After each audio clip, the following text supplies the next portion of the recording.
નમસ્કાર, હું માહી નાઈ સરસ્વતી સૌર્ય ન્યૂઝમાં આપનું હાર્દિક સ્વાગત છે. હિન્દુ સંમેલન સમિતિ રાજપુર મંડળ દ્વારા રાજપુર મંડળનું હિન્દુ મહાસંમેલન યોજાઈ.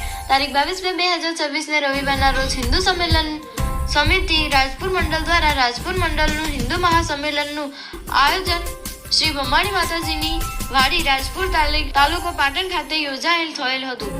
આ સંમેલનમાં રાજપુર મંડળમાં રાજપુર, ગજા, ગોલાપુર, સબોસણ તથા કદપુર ગામના ગ્રામજનો મોટી સંખ્યામાં ઉપસ્થિત રહ્યા હતા. આ સંમેલનમાં શ્રી કબીર આશ્રમ રતનપુરના સંત શ્રી વાલદાસ બાપુના આશીર્વ વચન પ્રાપ્ત થયા હતા, જેમાં સંત શ્રીએ હિન્દુ સમાજને જાગૃત થવા અને એક થવા માટે આહવાન કરવામાં આવેલ. આ સંમેલનમાં વક્તા તરીકે રાષ્ટ્ર સેવિકા સમિતિના ચેતનાબા ગોહિલ તથા મુખ્ય વક્તા તરીકે સંઘના શ્રી કેતનભાઈ પટેલનું હિન્દુ સમાજને પંચ પરિવર્તન તથા હિન્દુ જાગરણના વિષય માર્ગદર્શન મળેલ હતું. આ કાર્યક્રમ દરમિયાન કદપુર તથા ગોલાપુર ગામની દીકરીઓ દ્વારા દેશભક્તિ અને સનાતન ધર્મ આધારિત સાંસ્કૃતિક કાર્યક્રમો કરેલ હતા. આ કાર્યક્રમમાં મહેમાનોનો પરિચય તથા સ્વાગત પ્રવચન શ્રી શૈલેષભાઈ પટેલ તથા આભાર વિધિ શ્રી ભરતભાઈ પટેલે કરી હતી. કાર્યક્રમનું સંચાલન શ્રી હાર્દિકભાઈ વૈષ્ણવે કર્યું હતું.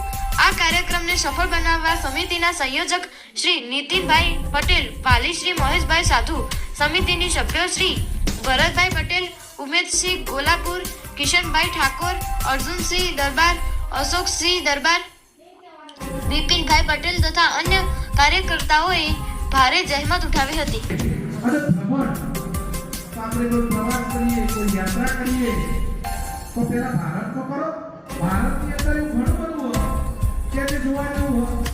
5 જ્યોતિર્લિંગ પરિવારમાં ઈ જે મળ્યું હતું કે સંસ્કારનું સિંચન થતું રાષ્ટ્ર માટે પોતે શું કરી શકે અને એવી ભાવના સાથે જ્યારે એમનો ઉછેર કરે છે. દરેક વસ્તુમાં જ્યારે હાલતતા કાઢે એનું હાલતો આપણને ખબર છે કે માતાજી જ્યાં આઈસુમાં શિવાજીને નિંદરું ના આવે, છતાં પણ એવા સમયે એવી કપરી પરિસ્થિતિ હતી, છતાં પણ પોતાના બાળકને કેવા સંસ્કારનું સિંચન કરવું છે માં જ કરી શકે છે. હવે ગમે એવી પરિસ્થિતિ બની હશે આપણે જોરદાર જય બોલો ભારત માતા. કારણ કે આપણે